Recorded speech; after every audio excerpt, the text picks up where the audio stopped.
Welcome to the Start Something Show. Join world-renowned experts, change agents, and everyday folks who have done the amazing. All here to help you start something incredible. Now it's time to step out, live your perfect day, and create a legacy with your host, Tina Dietz. Well, it's nearly the end of 2015. How's it going? Did you achieve your goals this year? Maybe some yes, maybe some no. I'm wondering if this sounds familiar to you. So the voice in your head says, it's a brand new year. I'm kicking ass and taking names. Woo! Then 1 week later, wow, there's so much to focus on. What should I do first? I'm not sure what to do first. 1 month later, crap, I really want to do this. It's so important. And I have to do this, and I need to do this, and I need to do this. And there's this other thing. And, oh, damn, I forgot about that other thing. Oh, the detail. I need to get someone to... 2 weeks later. And you're looking for the chocolate, wine, vodka, chips TV remote, right? Why does this happen? Well, because you're a creative and interesting and multifaceted and responsible, gorgeous human being who wants a fantastic life, and that means you've got lots going on. Today's show is going to be all about helping you to plan your 2016, but not in some big, significant, hairy way. I have a little tool that I actually have a special guest star on the show today that we are going to live and in person. Well, it was live when I did it, unscripted, bring to you an example of how to do a super fast 1-year plan to help you get what you want in 2016, and also to help you focus on those areas that are most important to you. And, you know, I have shiny ball syndrome just like every other entrepreneur. I use this myself and I use it with my clients, and I'm really happy to share this with you today on New Year's Eve. Or if you're listening to this later, any other day of the month or a year. But I do hope you're listening to this at the end of the year or the beginning of the following year to help you plan your year and start the year off right. I'm not a big fan of doing resolutions. I am much more of a fan of having a strategic plan and having the steps in place to take action. Our goals don't always turn out the way we expect it to. As a matter of fact, it's almost never a linear process. But if we start out with focus and creativity and drive and enthusiasm and action, then we stand a much better chance of getting what we want, or sometimes even better. So I have on the show today an incredible woman that I have the privilege to know. Her name is Gail Jessen, and I say she has a massive Jessenelity. And I'm going to introduce you to her in just a moment.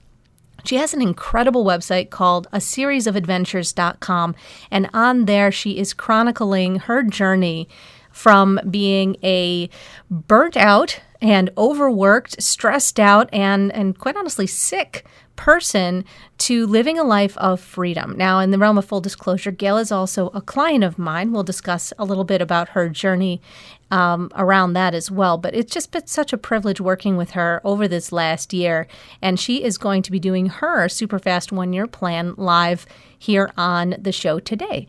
So let's take it over to Gail. And I would recommend that you also follow along and go through this process as well, because you could have a really nice plan to start your year in the next 20 minutes. So let's do it. So Gail, how you doing? I'm good. Tina, hi. Thanks for having me on. I'm excited to have you on. This is the first time I've ever had this kind of a conversation on the show. So I'm digging it. You digging it? I am digging it. Let's be a live example, right? Let's see how it goes. Yeah, that's really cool. Well, let's talk about you first. I love talking about me, but we're here to talk about you. I told folks in the show already tiny little bit about you and what you do and what you're up to in the world. But I think that why don't you take us from the point of why you decided to quit your job and book a one-way ticket to Bali? How did that come about? Yeah, so I was working in higher ed for 15 years, and I thought that it was what I wanted, and I thought it was what I was supposed to be doing, air quotes, right? master's, career, house, mortgage, car, whatever. I thought I was supposed to be doing that, but I was sick and tired. So eventually I just got sick and tired of being sick and tired. And I was diagnosed with the autoimmune disease Hashimoto's, and it's a disease that attacks the thyroid and the adrenals. And that was sort of my line in the sand. And from that moment forward, over the course of a year, I deconstructed and reconstructed everything. And getting rid of that job was all part of it. And traveling long term and selling all my stuff and moving into a backpack was also part of it. Now, you also had to create new streams of income because you'd been in the higher education world and done very well and moved up and well respected. But that turning point you had with being diagnosed with Hashimoto's, which is becoming a disturbingly common diagnosis. And the other autoimmune disorders and fibromyalgia and everything, especially in women, it's kind of crazy. Now, so you had to come up with other income streams. How were you led to doing the work you're doing now? Why don't you tell us about that now? Yeah, so I approached it by looking at transferable skills was my initial way of looking at it. What had I been doing in higher ed? What had I been doing in consulting, teaching, mentoring, curriculum design? How could I translate that into being my own boss? What product, what service could I offer people that people would pay me for and I could work for myself, right? So that led very naturally into a coaching, mentoring, e-course, curriculum design model.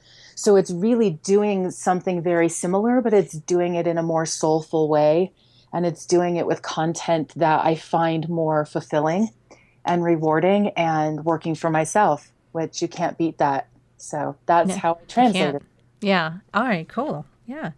Well, how has it been now? You started traveling full time in just now 4 months ago? Yeah, 4 months ago. How's it been? Like, what's that adventure been like?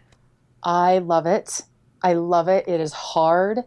It's amazing. It's expanding my mind. I intentionally chose locations and I intentionally chose situations that would challenge me and that would help me reset everything in my life, reset my expectations of what I thought I needed to own, reset my expectations of how much money I think I need, reset my expectations of how and why and where I can be happy. So it's been a very intentional process of recalibrating everything in my life. And I'm just built to travel. I think travelers know if you're built to travel, you know that. And that's me. That's really, I love that. And you said something a while back, and you and I were exchanging messages at one point, and you said, I think I learned that even though I live out of a backpack, I'm not a backpacker. Yes. How did that come about? Yeah. Oh, Costa Rica. Costa Rica taught me that while I travel out of a backpack, I am not a backpacker. And this is nothing to do with backpackers.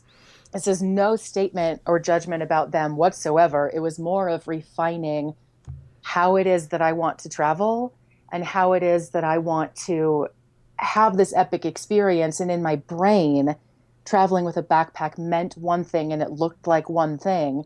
But what it's taught me is that you can make it look like whatever you want it to look like, right? And you can stay wherever you want to stay and you're no less of a backpacker, right? You can have whatever experience you want to have. I just happen to be doing it all in this tiny backpack. But yeah, I don't think I'm a backpacker necessarily.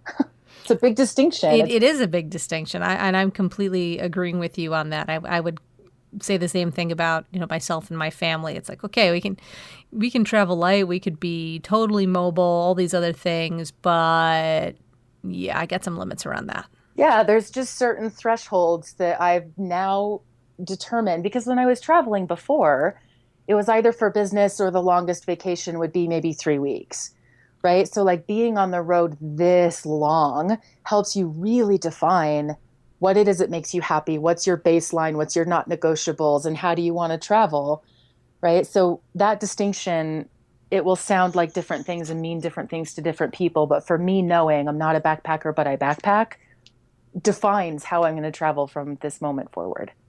Hmm. Now, you have a couple of different income streams that travel with you. How did you determine what income streams were going to work best for this type of lifestyle? Yeah, so it needs to be online, obviously. And we're so fortunate in this day and age that as long as you have a Wi-Fi connection and the freedom to do it, you really can work anywhere. So I'm able to work with coaching clients using Skype or Zoom. I have an online course platform. I do a lot on my website and my blog and travel writing. So I'm able to, anywhere that I have Wi-Fi, set up shop. Yeah, because you are not just a coach. You also you coach people individually. You coach people in groups, and you're also a travel writer. Yes. Yeah, just sort of naturally. I mean, I'm a writer and I travel. So, Good ergo, combo. Excellent combo. so Yeah. therefore, when I am on the road, every so often I pick up travel writing assignments outside of just sharing my own stories on my blog. I can pick up some travel writing assignments and get the publication and the experience that way, which I love and just feels so obvious because I'd be doing it anyway. So I might as well do that for other people here and there. Yeah. What's been one of your favorite experiences of travel so far? Oh man. The first thing that immediately came to mind was hiking in Bali, up this mountain, dripping sweat, not even understanding the climate and what was happening to me. But then I rounded a corner and it was 360-degree views of all the terraced rice paddies. Mm, And it was just this moment. extraordinary. And Bali was my first destination. So it was this moment where it just washed over me. And I went, oh my God, you did it. You live out of a backpack and you're in Bali. Like you did it. You're here and this is actually your life. Like this is not something that you're going to do for 2 days and go home. This is actually your life now. And it just whoosh, washed over me. The rice fields were a big, big deal for me. The photos of that are absolutely extraordinary, along with all of your other photography that you've taken along this journey. One of my favorites, of course, was the little the interlude you had with the kids. I think it was in Myanmar. Yeah. So in Myanmar, there was a village called On Nang Chi, and it was a riverside rural village. And the children were just fascinated by us. We're giant, we're white, we're weird looking, walking through their village. And they were so playful, but everyone was sort of, I don't know if they were being respectful or standoffish, but I just got down right in the dirt and took selfies with them and took videos, and they were hysterical. They couldn't believe that I was actually playing with them and getting dirty with them, and that was such a fun memory. I laughed so hard at the video of you doing selfie video with them. It was just so sweet and so joyful. They were It was just amazing. freaking out. It was awesome. They thought it was a photo, and then when they realized I played it back and they saw themselves moving on the camera, they lost it. It was so hysterical. Yeah, you just can't buy that kind of experience. It's really great. Now, you're doing all this while you're also managing your Hashimoto's. You did a lot to get your health back in order. And this is one of the things I talk about a lot is that, especially when you own your own business, our bodies have to be our partners. Otherwise, we don't have the vehicle. Our bodies are a vehicle to fulfill on what we want in our business because it takes a lot of energy. So would you have any advice for folks who are dealing with wanting more out of life and wanting to fulfill on a bigger vision, but they might feel kind of hampered in or worried that, they're never going to get there because of a chronic issue they might have? Health concerns, absolutely.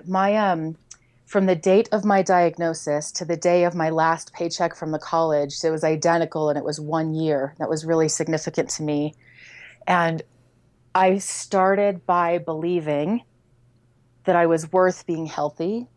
And that sounds so silly and it sounds so basic. But in my previous life, what I was worth was what I was achieving, right? It didn't matter if I was healthy and it didn't matter if I was happy because that wasn't what was valuable. What was valuable is if I achieved this, that, or the other thing. So I had to completely change my relationship to goal setting, and I had to completely change my relationship to how I viewed, like you said, your body as a vehicle. And I just hit a giant stop button. And I said, that's actually not your worth. Your achievements are not how you define your value, and you deserve to be healthy. And from that moment forward, I started understanding that I deserved rest. I deserved organic food. I deserved to understand my Hashimoto's. I deserved to research, and I deserved to not have to justify to anyone what I needed to do to be healthy. And that mind shift, more than anything, was what turned it around. Yeah. So if anyone out there is having this, and the place to examine it then would be, do you really believe that it's possible? Do you believe that you deserve these things, the level of health that you want, the level of contentment, the fulfillment, the adventure, whatever it is that's important? And we're going to circle back around this a little bit later, because you have a really cool free course that people can take to start exploring the how to kind of connect with their authentic ways of feeling. Yes? Yeah, it's called Awaken, and it's about clearing away all of the noise and giving you permission to get down to the core, and giving you permission to sort of to admit what it is that you really want out of life, and to come at it not from a place of fear anymore. It's that initial mind shift sort of stage in your adventure, and it has to start there. You have to start at that level of beliefs and habits, and that's what the course is about. Awesome. Yeah, we'll have the link to that course on the show notes at thestartsomethingshow.com, but you could also just find it if you want to go there right freaking now at a seriesofadventures.com, because it's really, really cool. And you'll see what I mean when you get there, along with all of Gail's delicious writing and photos. And yes, I'm biased because, I'm a proud Italian mama business coach, but but I wouldn't steer you wrong no matter what. So now you and I are working on an updated 5-year strategic vision plan, and you agreed to come on today very generously to share with folks the kind of an extra tool called the Superfast 1-year plan, right? Yeah, it's sort of the quick and dirty version that'll get you started. I think if you need that inertia and that sort of first push, if a 5-year plan seems really daunting, start here and get the energy moving, and then you can focus on bigger things. Exactly. That's what it did for me anyway. Yes, exactly. Because, one of the things that nobody tells you in business is that, you have the step off point, and then you have the, oh my God, what now? Yeah. You have 16 of the, oh my God's, what now? But your initial one will throw you probably more than the 16. But yes. There are a number of those moments. And I had never been an entrepreneur before. So getting through each of those moments, regrouping around a list like this that moves you through it very quickly and very logically can bring you back down from spinning out, right? It can ground you. Yeah, it's amazing how quickly we spin out of control, and then how quickly words on a paper can kind of bring you back to the present moment. It's magical. It makes it really is. The pen is mightier than the sword. It is. It makes it very concrete and real when you see it on paper. It just shifts your whole energy. Thank goodness for that. All right, well, let's go ahead and walk through the process then for folks who are listening out there so that they can follow along with us. All right. So what we start with the Superfast 1-year plan is by brainstorming out. Just go ahead and grab a paper and pencil if you have one nearby, or if you want to come back and listen to this later, that's totally cool. And of course, you can check this out at the show notes at thestartsomethingshow.com. We'll have the recording there, as well as some promptings for you to be able to walk through this process yourself. So we start off, we're going to have you create 4 lists. And these don't have to be super long lists, but hey, we like making lists. I know you like making lists. Believe me, I know you do. And so the first list I'm going to have you make is your bucket list. So these are all of the items that you can think of that you would love to do, see, taste, smell, touch, experience, or learn before you die. So that is the first list. And we're going to do just kind of a segment of Gail's list here, because she is a writer and she has many, many many beautiful writings about her life inside of her journal. So she very kindly edited me an abbreviated bucket list as an example for you. So, Gail, what was your bucket list in brief here? Yes, my abbreviated bucket list. So numero uno, travel full-time. That's obvious, right? Full-time travel. I want to design, build, and live in a mobile tiny home. I want to be my own boss and run a successful business. Eventually, I would like to hire a VA for that business. I want to put my Hashimoto's into remission. It's rare, but I'm going to do it. I want to be a published author. At some point, I will host retreats abroad. In more of the micro, I want to establish a monthly alumni mastermind group for my coaching clients. And naturally, I would like to host Woody Allen-style dinner parties at a Manhattan loft. It doesn't have to be my Manhattan loft. I just feel the need to be in a Woody Allen film hosting a dinner party. It's been a thing of mine. I got it. You know what? I think there's enough people I know who have a dinner party like that on their bucket list. I think all of those people should get together and have a dinner party. I know, we could all fix this, right? Let's we can totally do it. New York, and yeah, exactly. We'll Airbnb the space and we'll make it happen. But have a dinner party retreat. Absolutely. How fast that would be amazing. That is on my list. Ever since I saw Annie Hall when I was young, it's been on my list, and that's what I want to do. So awesome. Okay, now from that list, that bucket list, and for those of you out there, yours may be longer. If you spend a bit more, time really brainstorming it out, make it really juicy. Now, what of those items, Gail, on that bucket list would you say are you pretty much going to be more than 3 years away? They're not going to get done in the next 3 years. They're going to get done, just not in the next 3 years. Yeah, I feel like the design, build, and live in a tiny house, mostly because I won't be done traveling in 3 years. I feel like I have a lot more in me. So the tiny house is more than 3 years away. Probably hiring a VA. I'm only a year into running my business, and I'm only less than a year of running it full time. So a VA feels a bit out. You also like to do a lot of your own work too, technology and design wise. So I do.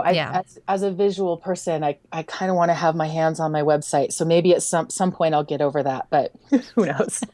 And probably the Woody Allen dinner, only because I don't have any desire to go to New York now. So I'll eventually get there and I'll have that dinner. Okay, cool. So for those of you following along, what we've done is we've taken the bucket list and now we've kind of marked off, or just marked in a way that's meaningful to you, items on that bucket list that are more than 3 years out. So you're not going to get done in the next 3 years. They will get done, but not in the next 3 years. So you want to mark those off and move them into their own separate kind of category. Okay, now looking at the rest of the list that is left after kind of removing those things that are more than 3 years out, what are the items that you think will be accomplished in the next 3 years? You want to get them done in the next 3 years, but they're not hot. Like if you look at them, you go, yeah, and that's not necessarily my top priority in the next 3 years. What items kind of fall into that category for you, Gail? Yeah, I think, let's see, within the next 3 years, I feel like I can pull off a personal development retreat with my curriculum. I feel like I can do that within 3 years. And published author. I think I probably underestimate the amount of work. And so I feel like I have a book in me in a year. As for being a published author, feels like it's probably more realistic to say within 3 years. So that'll just be a low, slow burn. Okay, so being a published author and hosting or running a retreat abroad in the next 3 years, but they're not hot priorities. They're not hot enough to do them in 2016. Okay. Yeah. Yes. Okay, cool.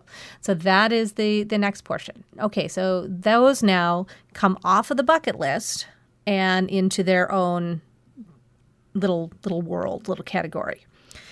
So now off of the items that are left on your bucket list, what is left there that when you look at it, you look at those items and go, in the next year, that is a hell yeah.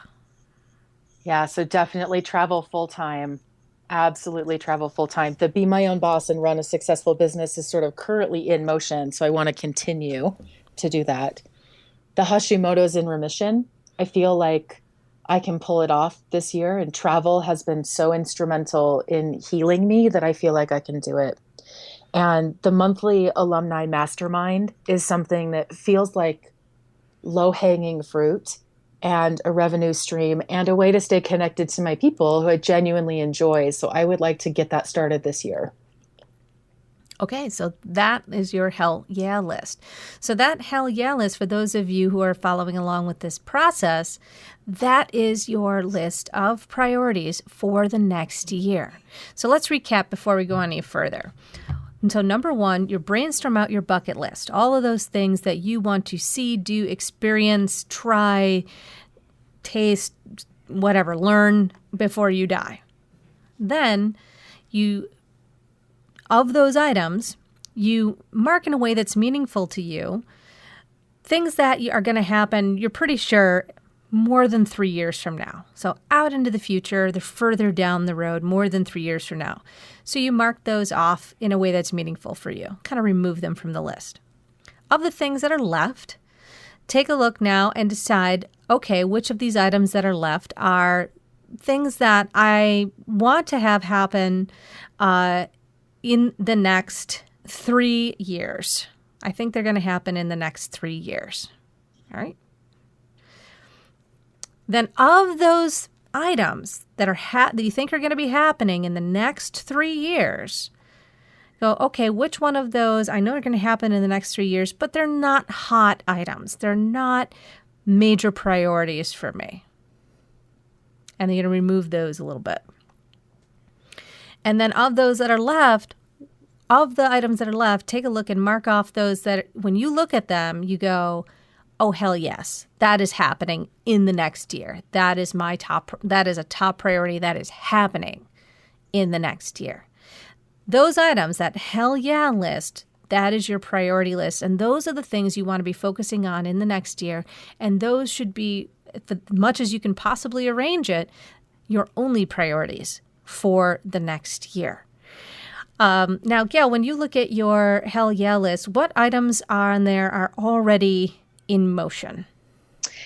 Traveling full time. So my next destination is Latvia. I have an eco off-grid house sitting assignment. Very exciting. Being my own boss is definitely in motion, and the successful business is also in motion. Actually, and the Hashi's in remission. Those are all in motion. The monthly alumni mastermind is something that will take some planning and some thought, some marketing. That's not something that I have done yet. So that's a new thing for me to start. In addition to what would be my online group coaching program, which is in motion and will continue, I want to add the mastermind. So yeah. As an additional feature. Okay. As an additional feature, yeah. As a way to keep alumni engaged and as a way to keep me engaged, frankly, because I have a relationship with those people and I enjoy the work. And so I feel like having a monthly conversation is going to keep me in the thick of all of this and help with that successful business piece because I will love what I'm doing. Exactly. That's really the key. And that brings me to something else I wanted to mention because I thought this was really cool. As when you went through this process, when you and I were talking before the show today, you had said that you added another layer to this process for yourself out of the work that you do with folks and helping them find their core desired feeling. So would you tell folks what you did? Yeah, so core desired feelings are a tool you can use to flip goal setting on its head. So when we think about goals, we always think of achieving this or accomplishing that or getting to point B. And that's fine. This doesn't eliminate having goals like that, but what it does is it backs you up and it instead recognizes that what you're really going after in those accomplishments is a feeling. You're really going after how you want to feel when you lose 10 pounds, how you want to feel when you get to Hawaii, right? How you want to feel when you hit 50K in your business, whatever it is. And so instead you start by asking yourself, well, how is it that I want to feel? And then from that moment forward, you start saying yes and you start saying no, and you start clearing the field and you start making decisions based on if it will support you in feeling the way you want to feel. So that's the basic structure of what core desired feelings can do for your goal setting in your business. Yeah, and I love that you wrote at the top of each of the list your core desired feelings. In what just it's better when you say it. Tell folks what your feelings are. I will share, absolutely. And this may sound weird to some people that I am making business decisions based on these 4 feelings, but I promise you, whatever your unique core desired feelings are, they will align your life and make sense to you. So for me, I make decisions based on if it helps me feel magical, wild, supple, and luminous. So if something makes me feel magical, wild, supple, and luminous, I know it's the right choice. Quitting my job and traveling full time makes me feel magical, wild, supple, and luminous, right? An office job no longer made me feel magical, wild, supple, and luminous, so I left. So you can base life decisions on how you want to feel, and you're worth doing that. You deserve to feel good, and you deserve to make decisions based on how you want to feel. Yeah, exactly. Now, about a year ago, you and I started talking and started working together. And did you think that this year was going to go the way that it went when we started working together? Yes and no. So you are my first business coach because this is my first year as an entrepreneur. Mm-hmm. So I didn't know what to expect. And I think that supple core desired feeling boils down to flexibility, trusting the process, understanding that a coach is going to coach you and you're going to run your business, and somewhere in the alchemy, it's all going to be better for it. Right. So I think it's been a very interesting process as a verbal processor in particular to have a coach and have someone to bounce ideas off of, because being an entrepreneur, and I didn't anticipate this, can be very isolating. Mm-hmm. So if very you don't much so. A mastermind group or a coach, I mean, coming from, a campus full of academics and a cohort full of, all day, every day, to working for myself by myself, I think a coach is critical to sanity, critical to having sort of an objective perspective on what it is that you're trying to do. So that's been probably the biggest benefit, is knowing I wasn't entirely doing this alone, even though day to day I am. Yeah. Yeah. And trapped in our own minds, it does get a little bit of a padded cell every so often, doesn't it? Yeah. Yes, that pretty much. It can be pretty overwhelming. And then you get on a call with someone who's like, actually, that's not overwhelming, and here's another way to look at it. And you're like, oh, all right. It's helpful. Oh, there we go. Yeah, exactly. A lot of shortening of the learning curve, as it were. That's exactly what the coach will do, is shorten the learning curve. That's right. Cool. Now, looking at your Hell Yeah list and the looks like 5 priorities that you have here, what's your next step in taking those 5 items to take action on? Oh, my next step, I need to go buy a coat for Latvia. I've been in Bali and Costa Rica and Myanmar. I don't own a coat, so I need to go buy a coat. This very practical next step. This is true. As opposed to a business next step, which is my coaching program is running in January. I'm excited to be able to fold in another cohort of alumni into a mastermind that feels very natural to promote and begin once this group coaching cohort is finished, and offer that to all of the historical alumni in my programs.